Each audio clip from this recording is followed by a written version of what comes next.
Greetings out there in YouTube land, and as always, I thank you guys for coming to my show, Tell It Like It Is. I am your host, Morris Span, and my co-host, Joseph Spencer. So today we're going to do this topic because we think this is interesting. We try to do topics that nobody else thinks about doing or want to talk about, and this one is the lottery. And years ago, I had somebody tell me this. They said that the lottery is rigged. And they also said, and we'll touch on this too, the NBA basketball tournament championships are rigged too. And initially when I was told that, I was like, get out of here. Now they said, watch carefully what you're watching. So for the next year, I kind of looked at the lottery and I'm like, you know what? There's probably some type of truth to this, because this is kind of the concept of gambling. You know, say for instance, you got 250 people here. It's like a raffle. And you got 50 people here. And 250 people write their little names on a piece of paper and their phone number and throw it in the hat. And these 50 people over here, they do the same thing. They name in the hat, throw it in there. And 80% of the time, the 50% group wins versus the 250, which is like almost 3 to 4 times more people, because gambling is based on odds. You know, the more, the better chances. And I know sometimes the smaller percentage win, but why is it that just about all of the time with the lottery, the smaller percentage wins? Because here's the example. The majority of the people that win lottery in this state are from small towns, and they're usually white. The majority of people that play lottery are poor black folks wasting their money and they lose. And I'm like, what's going on with that? You know, because it's sad that we don't think, I guess, in a very enterprising way. And this is what I mean. All that money that old black folks and you know, black folks engage in, wasting their money with the lottery too. All that money we can take and build a Ford Motor Company and employ ourselves. You got it. Instead of wasting it on a rigged system that you won't win, or you won't win consistently due by the numbers that you put in. You know, I find it insane and outrageous, but when we sometimes stop, take a look, step back and think about it and look at it, and I'm going to say this and then I'm turning it over to you. The lottery system in this country, because it's chopped up state by state, it was originally designed to do this. They host the lottery, which is kind of like a raffle, and the majority of the people put in, say for instance, just estimate example numbers. They put in $40 million, you know, trying to win. And the payoff for the one person that wins is maybe, let's just say $10 million. So the city then banked it $30 million. Yeah. And that extra money is supposed to go towards the school system. The city in general. Yeah. Well, actually, the school system, first and foremost. So, yeah. So, all of a sudden, this happens. You say, okay, well, that's a lot of money that goes to the school system, but I'm not saying it. CBS did a very important expose on this about 8 years ago. It was entitled, "Where is money going?" And they did a breakdown of, by the time the money gets to where it's supposed to be, it's like 5%. Are you serious? Yeah, and it's like, well, what happened to the rest of it? And then they had to do their breakdown on what happened to it, which was some BS. People that shouldn't be getting money got money, but the school system, which again the lottery was designed to help, get like 5% of that money, that $30 million.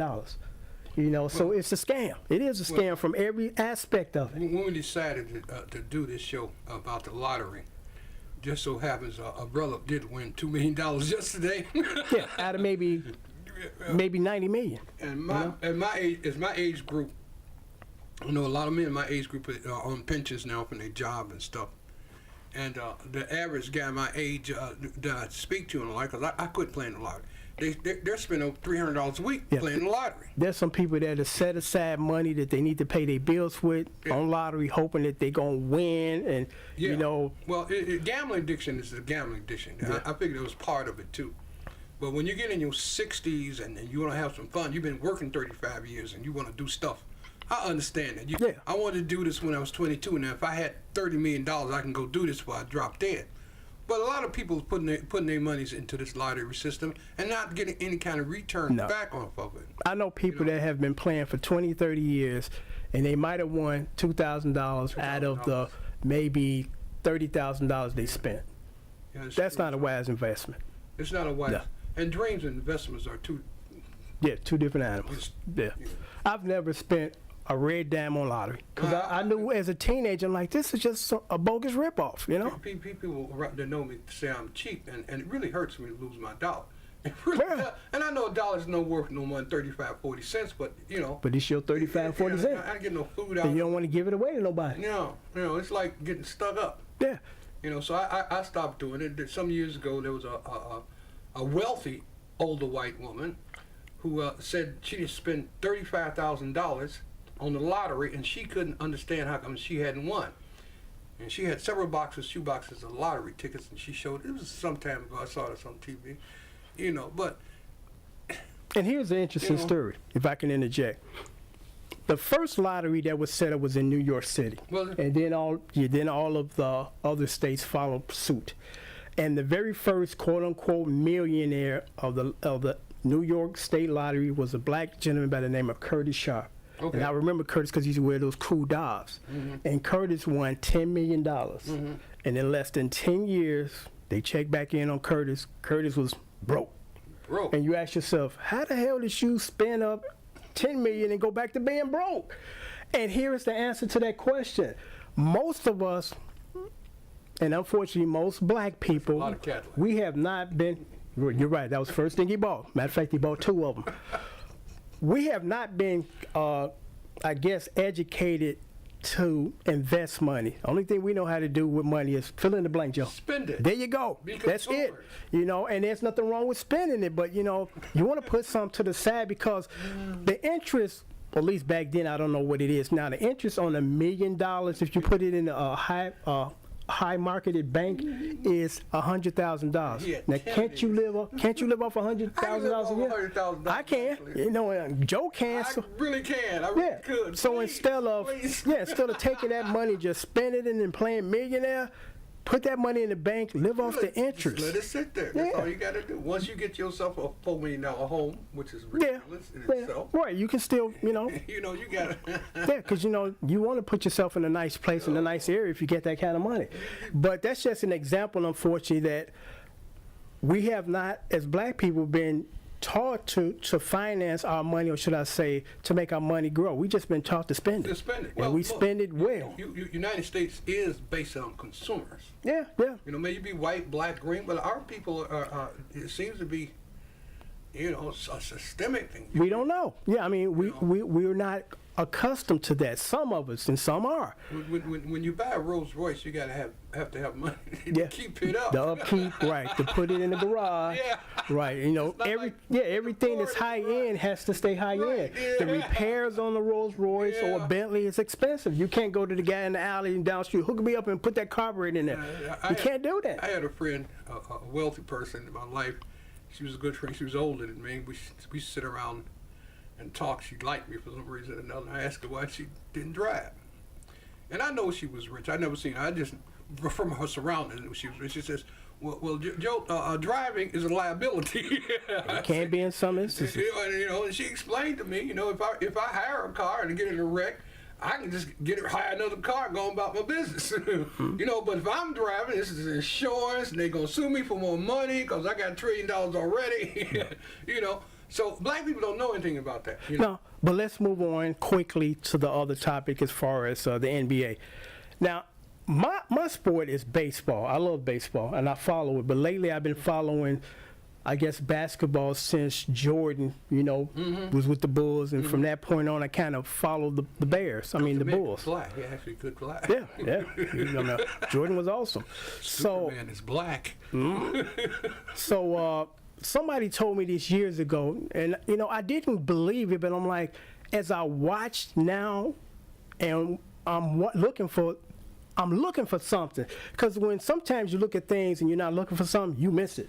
But I'm like, I'm looking for this, and I can actually say that I believe there's some type of truth to more so the NBA basketball than football or baseball, that those games, those championship games are rigged. Because I'm looking at some of this like this.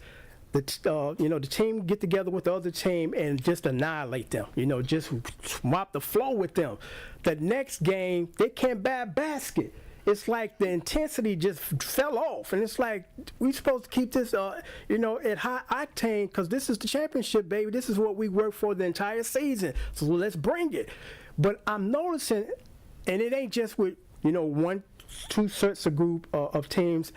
Each team, each year, I start to see this, and more so than some than others, that they're not playing at the optimum level in the second game. It's like they didn't kind of just slacked off deliberately, and it makes sense because I believe it's 7 games, that you play, and it would make sense financially for for the people that run these organizations to have a game 7 because playoff tickets are very expensive. Oh, God. The commercials that they run in between there, those commercials, they pay, the marketing people pay these networks like millions of dollars to run a less than a minute commercial. So if you wrap it up in 3 games, that's a lot of money that you lose if there's no game 7. Mm-hmm. So I understand why they would be interested in dragging it out. Mm-hmm. And I do now honestly believe that those games are staged. Some of them are rigged. Mm-hmm. But what are your thoughts on that? When I was coming about baseball, football,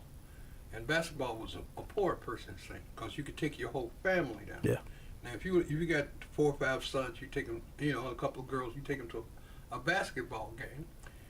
It's going to cost you $4,000 or $5,000. Yeah. I remember my mother said, "Boy, no, they want $1. What? They want $1 and what to go see a baseball game?" Yeah. And now, well, the sports have actually became sports and show business. Yeah.